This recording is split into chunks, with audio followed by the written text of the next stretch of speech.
This is Course 1, Lesson 43, Equivalent Division Problems, Part 1. This is Part 1 of this lesson, so please do Part 1, then go into your lesson practice, finish the Part 1 questions, then come back and watch Part 2 to finish the rest of your questions.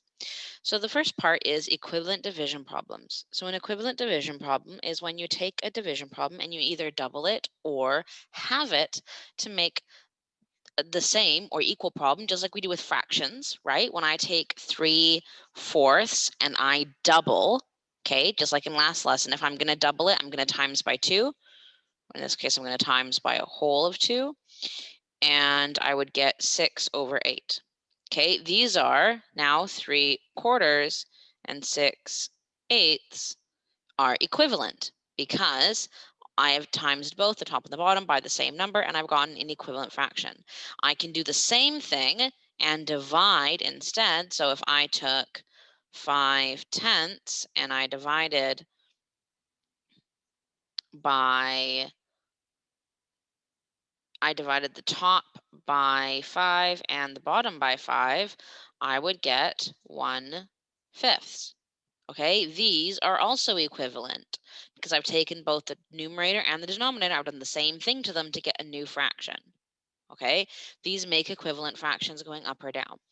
It's pretty much the same thing with equivalent division problems. So if I have the division problem 700 divided by 14, now that seems quite tricky. What I can do instead is I can half this problem. So I instantly see, hey, wait a minute, half of 700 is 350 and half of 14 is 7. These are now equivalent problems. They will give me the same answer, but this one's easier to do. So if I'm having to do this mentally or I'm just wanting an easier question, what I can do is take my division problem and I can find an equivalent one that is easier to make my life easier. Okay, because again, these would both make the same thing. They would both end up with the exact same answers because they are equivalent. All I've done is taken the 700 and divided it by 2 and the 14 and divided it by 2, and I've gotten 7 and 350. Same thing as you did with fractions. If I have 1200 divided by 16, okay? Now because you're dividing using the 2 digits, it makes it a little bit harder. So let's make our lives easier. We're going to make this an equivalent fraction and we're going to lower it. So how I do that is, again, I have to divide both numbers by the same number because whatever I do to one, I have to do to the other, okay? Halving is an easy one when you divide by 2, okay? 1200 turns into 600. 16 turns into 8. That is much easier to accomplish. Okay, I can now do 600 divided by 8. And I will get the same answer as if I would have done 1200 divided by 16 because these are now equivalent. Because just like we do when we are doing fractions, I took both numbers, the dividend and the divisor, and I divided them both by 2 to get an equivalent division problem. Okay, let's look at another one together. If I have 7.5 divided by 2.5, and I don't want to go through the whole process of doing this with partial numbers, which is the fractions or mixed numbers, I can turn these both into whole numbers. Now, again, half, okay, remember it turns into a whole as soon as you have a 2 at the top. I would do that by doubling it, okay? So I can take 7.5 and double it. So I would just, when you're doubling, you can either times by 2 or you can just add the same number. So I would take 7.5 and I would times it by 2. Okay.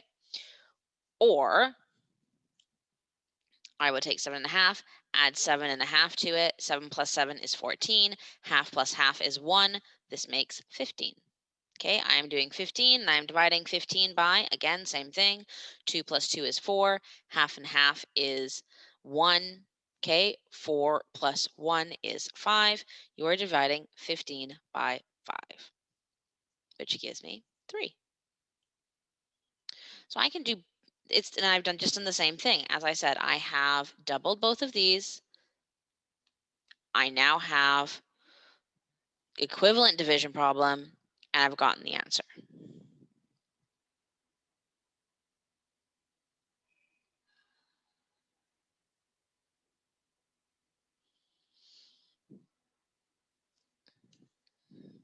All right, so when you're looking for equivalent division problems, just remember that all you're doing is you're taking both numbers, your dividend and your divisor. Okay, remember this is your quotient, your dividend and your divisor, and you are dividing by the same number. Now, having it, okay, or doubling it is the easy one. So that is times 2 or divide by 2. Those are the easiest ones you can do. If you see another one that you could multiply or divide both by to make it easier, you can do those ones as well. I've just used having and doubling because they're the easiest ones to do. Okay. Again, equivalent division problem, you take both, just like fractions, divide or multiply by the same number to get an equivalent division problem, solve the easier equivalent division problem, and you will get the same answer as you would have had for the first one. That is lesson 43, equivalent division problems, part 1. Remember to go do lesson practice for these questions before moving on to part 2, please.